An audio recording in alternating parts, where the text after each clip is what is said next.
നിർമ്മലമായ മനസ്സുകളെ പോലും പാപപങ്കിലമാക്കുന്ന തമോ ശക്തികളെ ഈ ഭൂമുഖത്ത് നിന്ന് ഉന്മൂലനം ചെയ്യാനുള്ള സമയം അതിക്രമിച്ചിരിക്കുന്നു. സംഹാരം ഒടുവിലത്തെ പോംവഴിയാണ്.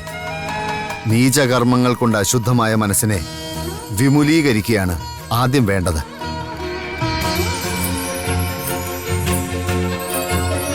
മഹാഭക്തയായ ആ ബാലികയെ അപകടപ്പെടുത്താൻ ശ്രമിക്കുന്ന അസുരശക്തികൾക്ക് അതേ നാണയത്തിൽ തന്നെ തിരിച്ചടി കൊടുക്കണം നമുക്ക്.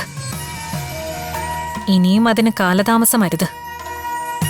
ഭക്തയായ ശിവപ്രിയയുടെ പരീക്ഷണഘട്ടത്തിന്റെ പാരമ്യതയാണ് ഇപ്പൊ സംഭവിച്ചുകൊണ്ടിരിക്കുന്നത്. അതിന്റെ പരിണിതഫലം എന്തായിരിക്കുമെന്ന് നമുക്കറിയാം.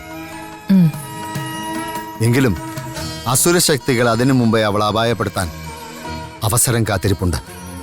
ത്രികാലജ്ഞാനിയായ മഹാദേവന്റെ കൃപാകടാക്ഷം അവളിലുള്ളപ്പോ ഒരു തമോ ശക്തിക്കും അവളെ അസ്ഥിരപ്പെടുത്താൻ കഴിയില്ല. ജഗദാംബയായ മൂകാംബിക അമ്മയുടെ പവിത്രമായ ഈ മണ്ണിൽ ഒരു നീചശക്തിക്ക് നിലനിൽപ്പുണ്ടാവില്ല. ആ സത്യം അസുരശക്തി കൈയാളുന്നവർക്ക് ഉടനെ തന്നെ ബോധ്യമാവും. അതെ, ശിവനും ശക്തിയും ഒത്തുചേർന്നുള്ള ദുഷ്ടനിഗ്രഹത്തിന് സമയമായി.